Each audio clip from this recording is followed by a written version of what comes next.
the Big Five Africa. Hello, good evening. We are here at the launch of the Big Five Africa, and we're here with the two founders, Makosi and Pauline. Can you tell us more about the Big Five Africa?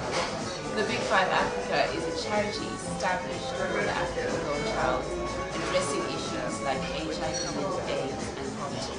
Well, initially I was, after my experience in the Big Brother house, which I did not want to refer to, I was humbled enough to actually think, how can I use my fame, instead of fall out of nightclubs night after night, how can I actually use my fame to better somebody's life and to fulfill somebody's dreams? And I just thought about AIDS and poverty, because as an African child myself, I've had first-hand experience of seeing people, some relatives, die of AIDS and their children having to look after them or look after themselves because a parent has been, taken away from them because of AIDS itself. I mean, AIDS is a big problem in Africa. Pauline, how do you think the charity will make a difference? First of all, can I just say I'm very thrilled to work with Good. humanitarian that share the same goals and the same ideas. You're right to say that AIDS is a huge thing in Africa at the moment. Obviously, the children are affected. The girl child is affected mostly because a lot of the times you find that these girl children are the ones who turn to be carers of, the parents who are dying of HIV and AIDS or their guardians. So for us to come up with the Big Five Africa, which is going to sort of like cater for the African girl child, we're trying to lay a foundation for them for the future, to sort of like give them a bright future, not to always sit on the bench and, wait for handouts or wait for the live aid or fund aid, because let's face it, HIV and AIDS has got a long way to go. Now, I mean, AIDS affects everyone. Are you only charity?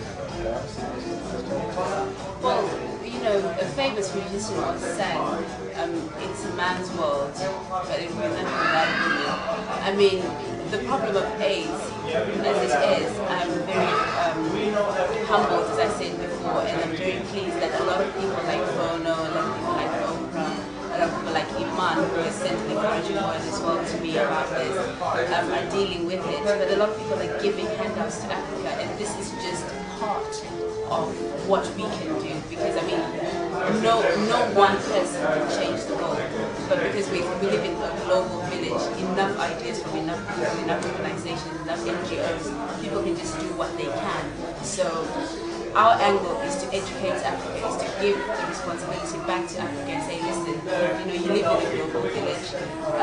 As much as you are getting all this funding, you are getting everything, it's your responsibility to make the world a better place. What have you got planned for the Big Five? Well, over the next year we're going to make trips to Africa. Because it's from Zimbabwe, it's not a Zimbabwean affair.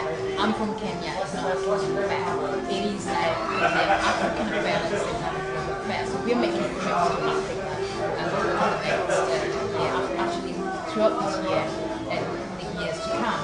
And basically, what we're highlighting is education for these girls. We're going to set up camps.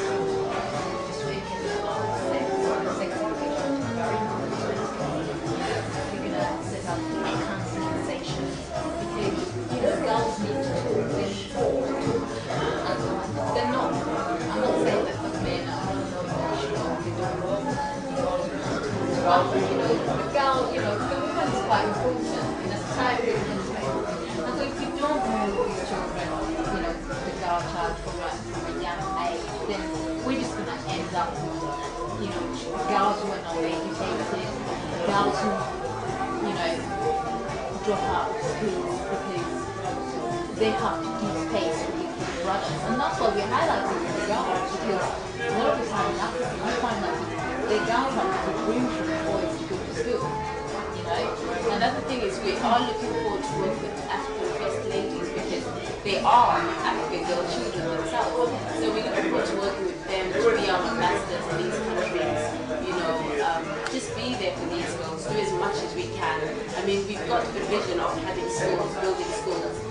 in plush areas in Africa, and also remote places in Africa where children have actually gone.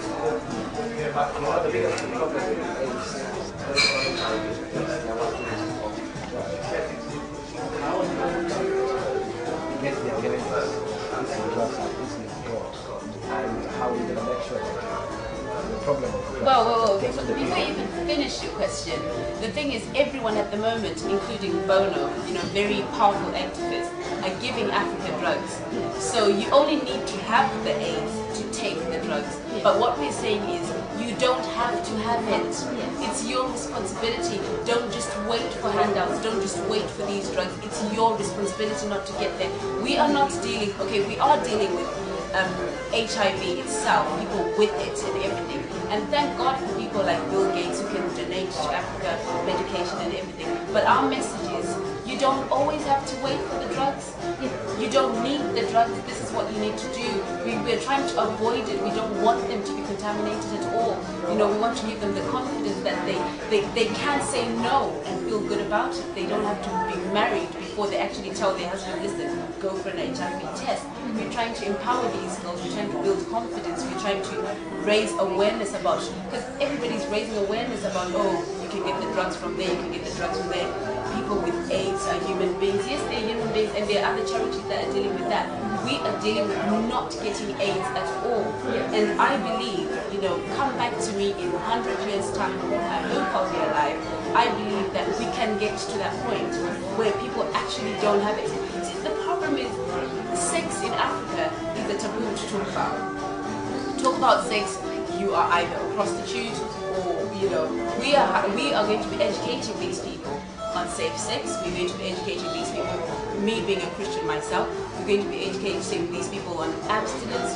There's going to be so much towards, our angle of the charity. Me and Pauline sat down, we thought about all these things, we thought about the drugs, but there's so many people, doing that, and thank God for them. Our angle is you don't have to get the AIDS at all. It's to work with these girls, occupy them, instead of them spending their time doing, under rocks or whatever, having sex.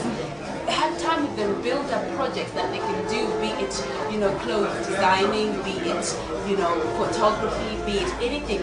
Occupy them with something else, instead of saying to them, okay, you can go and get the AIDS and we'll give you the medication. I mean, it looks like more you're saying is more towards the education, bringing the education and awareness. I mean, what directly are you going to do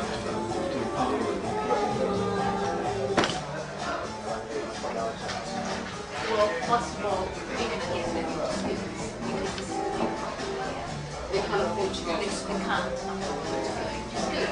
We're going to sponsor some of these girls.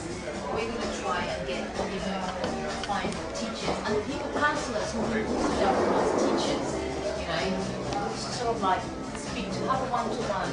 Because when you have a one-to-one with somebody, the message is even heard better, So that's the first thing that we are going to do.